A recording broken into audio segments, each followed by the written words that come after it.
À revenir, c'est venir à nouveau, revenir, réapparaître. Dans le patois du début du XXe siècle, on disait à revenir. À revenir à ce maison, c'est à regagner ses pénates. À revenir à ce maison, quel bonheur d'à regagner ses pénates. Chez les francophones du Québec, à revenir est utilisé également d'une façon très proche de celle du patois boulonnais. Par exemple, quand je suis revenu peut se dire quand je suis revenu. Dans le patois de Valenciennes, revenur, c'est ce qui revient à quelqu'un, son revenu, une rente. Ah, reviens petit peu ici, Tila.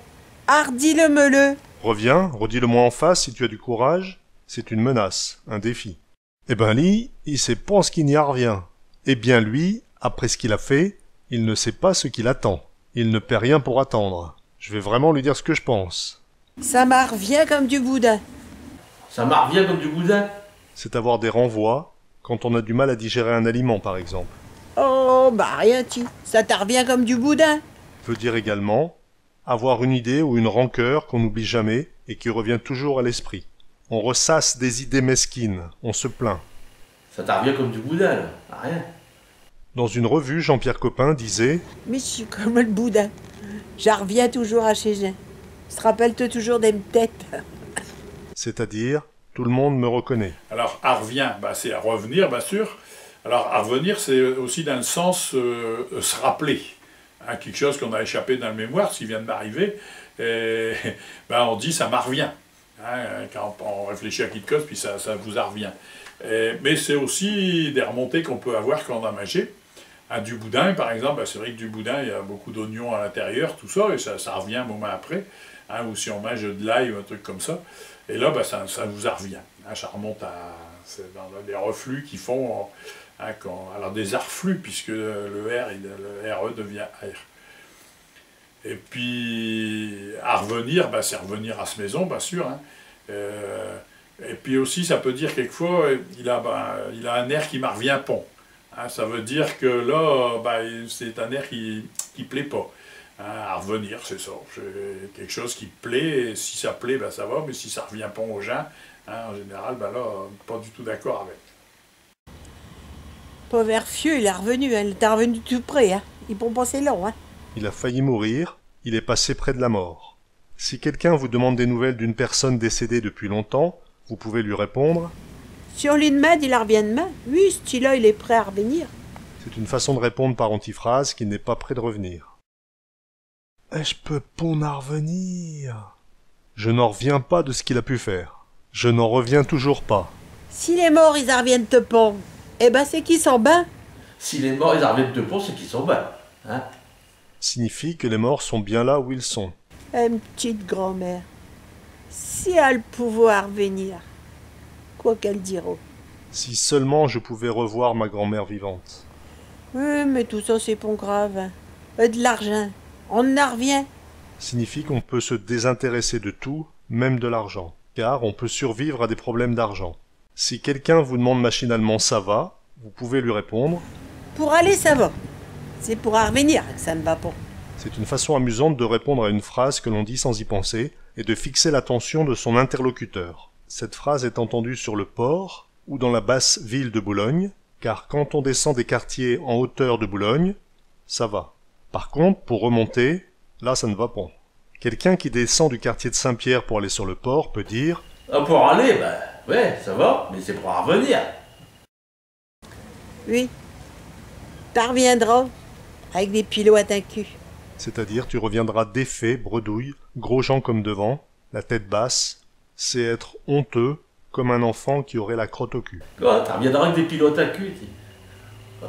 Lorsqu'on rentre dans un endroit où il y a du monde et qu'on ne veut pas être discret, on peut dire à la cantonade « Si t'es revenu. Allez, marve-là. » Bon, si t'es revenu, hein. Je suis revenu. Avoir un air d'arrevenir, c'est avoir l'air de quelqu'un qui reviendra. Par exemple, dans un café, un autre client peut dire « Lee, il a un air d'arrevenir ».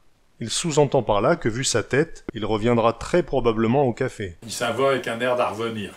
Hein, c'était le sens où il quitte un endroit, mais on sent qu'il a l'intention d'y revenir, ou bien qu'il souhaiterait y revenir.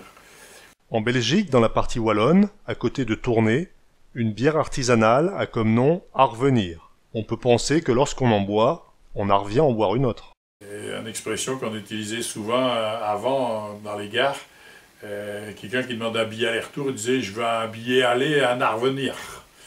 Et ça, c'était assez fréquent, ça paraît tout bête, mais c'était, moi je l'ai encore entendu dans mon jeune temps, les premiers temps au guichet, un aller puis un à revenir pour tel endroit. À quelqu'un de vexé par une réflexion, on peut lui dire « Allez, reviens, fieu. Reviens !» pour se réconcilier. Allez, reviens, fieu. Allez, reviens, fieu. Puis, j'en reviendrai. À revenir à minuit misère signifie rentrer tard chez soi, revenir très tard et pas très en forme. Quand on va à l'Ducasse, on perd place. Quand on en revient, on cache Saint-Tien. C'est la version patoisante de « qui va à la chasse perd sa place », mais quand il revient, il chasse son chien pour récupérer sa place. À un garçon qui était parti rendre visite à sa mère chez elle, on dit « D'où que c'est que t'as reviens, fiu? T'es-toi parti prendre un coup de totote ?» C'est-à-dire, tu étais retourné dans le giron maternel? À Boulogne, l'attachement à la mère et à la grand-mère est plus important que dans d'autres régions. Cette expression s'emploie pour le garçon qui est beaucoup plus poursuivi à sa mère, c'est-à-dire attaché à sa mère, qu'une fille. Ça commence à revenir, les jours commencent à rallonger, la belle saison revient. Guette, ils en reviennent. Regarde, ils reviennent. Ils en reviennent. Ils en reviennent. De quelqu'un qui marche bizarrement, on peut dire Guette-le à Lélie. Quand il s'en va, on dirait qu'il en revient. Lui, quand il s'en va, on dirait qu'il revient. Elle, c'est une badoule. Elle en revient après ce mère. à revenir après, c'est tenir de quelqu'un, ressembler à quelqu'un. Ça ne badoule, elle revient après ce mère. De quelqu'un qui a l'air perdu, ou bien qui est décoiffé comme s'il venait de se réveiller, on peut dire Il s'en va, d'où c'est qu'il en revient. ou bien, Il a une tête à s'en aller, d'où c'est qu'il en revient. ou bien. Elle a une tête comme un océdar. D'un petit enfant, on peut dire, Et on est sage quand on en revient de l'école. c'est-à-dire, on est sage, on se tient bien quand on revient de l'école. Cela signifie que ce sont souvent les petits-enfants qui sont sages, mais lorsqu'ils deviennent plus grands, les bêtises arrivent. Par antiphrase, à un enfant qui fait des bêtises, on lui dit « Eh ben, on est sage quand on en revient de l'école ». Quand un enfant fait une réflexion à un adulte pour corriger une de ses erreurs, il lui dit « Mais quand on en revient de l'école, on est malin. Cela signifie que les jeunes se croient toujours plus intelligents parce qu'ils vont à l'école et qu'ils apprennent plein de choses. Mais, le plus souvent, c'est une moquerie par antiphrase pour dire que ce n'est pas parce qu'on est allé à l'école qu'on est devenu intelligent. On le deviendra en faisant sa propre expérience. Cela peut donc vouloir dire « tu te crois intelligent parce que tu es jeune, mais tu ne connais rien à la vie ». On est bien malin quand on revient de l'école. Hein, c'est-à-dire qu'avec le temps, on prend de l'expérience. C'est un petit peu ça. De quelqu'un qui a l'air ahuri, on dit « Rien que elle est tombée, pour moi il revient de dingue. » Quel ahuri, pour moi il revient de Ningle. Ningle est l'endroit du Portel où l'on trouve les meilleures moules. Dire qu'il arrive de Ningle correspond à dire que c'est une moule, un étombi, qu'il est inerte et idiot. Alors Ningle c'est un petit vallon entre le Portel et puis Équillan. Hein, c'est un endroit réputé pour les moules d'ailleurs. Hein, les moules de Ningle, ils ont une bonne réputation. À Ningle, dans le temps, on trouvait il y avait 2 moulins et un lavoir. Alors que c'est un petit cario d'Arien qui coule au milieu de ces camps. Mais on sait que nos anciens, ils arrivaient à canaliser ça pour avoir une force motrice qui est quand même assez importante pour faire tourner d'un moulin. Donc il y avait 3 ou 4 habitants qui avaient un peu la réputation d'être sauvages puisqu'ils étaient tous seuls dans le coin. Donc quelqu'un qui revenait de Ningle, c'est quelqu'un qui était un petit peu effarouché, un petit peu apeuré. De quelqu'un qui a l'air idiot, on peut également dire « pour moi il revient de Vep », c'est-à-dire « pour moi il revient des vêpres ». On peut également dire « on dirait qu'il revient de Neu par le train de marchandises ». On dirait qu'il revient de Neu-les-Mines par le train de marchandises. « Il me prend pour un arvenant de Pontoise ». Cette très ancienne expression signifiait « il me prend pour un ahuri, un idiot, un paysan ». Il semble que ce soit une déformation du mot « pantois ». Rester pantois, c'est rester sans réaction, sans avoir l'air de comprendre.